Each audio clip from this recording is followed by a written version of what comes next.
Good afternoon. Today's video is the QNAP curveball. And I call it the QNAP curveball because QNAP threw me a curveball. I am not an IT guy. I muddle through everything. When IT stuff works, it works fine. But when IT stuff doesn't work fine, it sucks. And it can take hours to figure it out.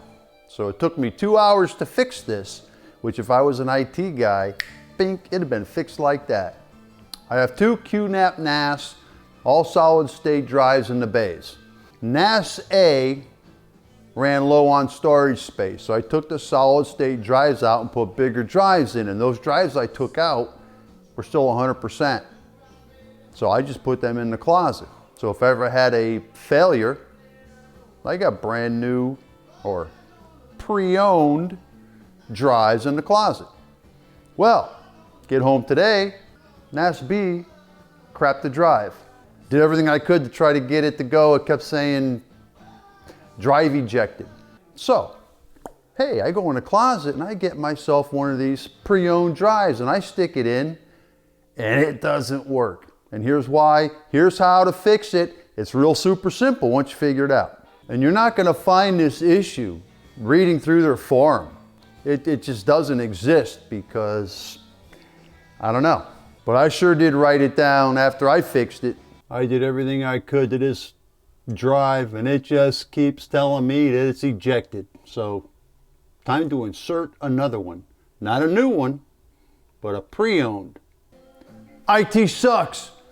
I tried my best to duplicate my problem because I had two more drives that were in NAS A and I stuck them in NAS B trying to get the same error that I had before, and I can't do it.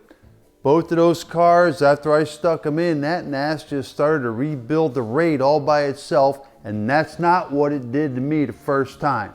So even though everything has worked right on these last two attempts, I'm gonna show you what I had to do on that first attempt that left me stumped for 2 hours. Because it's just a matter of a couple of clicks, and my NASs aren't that big, so it takes like 30 minutes to rebuild the RAID, but I'm gonna show you what it did because it's easy. Boom, boom, dump. I'm gonna go have a couple cocktails while that RAID rebuilds and you're good to go.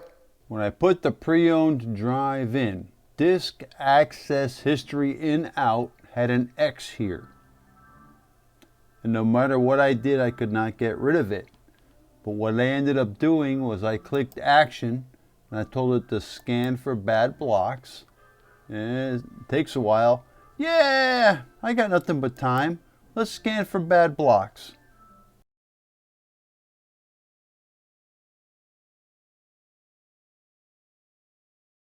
Once the disk access history input output came back good, I was able to rebuild the RAID and all my problems were solved.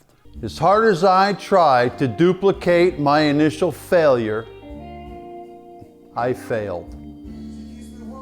But I hope this helps someone else out that has the same problem. I tried my damnedest and I could not duplicate the failure. I work in aviation. And when a pilot writes a discrepancy in the flight book and we have to sign it off as could not duplicate, I could just imagine the frustration of that guy because he's like, I saw it. Well, you know what? I saw this failure too, and it kicked my ass for 2 hours, and I could not duplicate it. But why can't that NAS be smart enough to tell me, hey, you're sticking a drive in me that was already stuck in somebody else. Are you sure you want to do this? And where's the hell yeah button? Because that's what I was looking for and I couldn't find it. So 2 hours later I figured it out. I'm good to go. Music server's back up and running. My RAID 5 is back in service. I'm 100%. Cheers, a nice cold gin and tonic.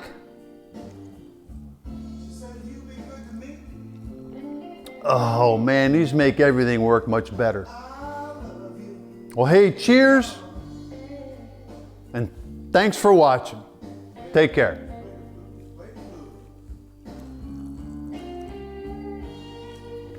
See ya.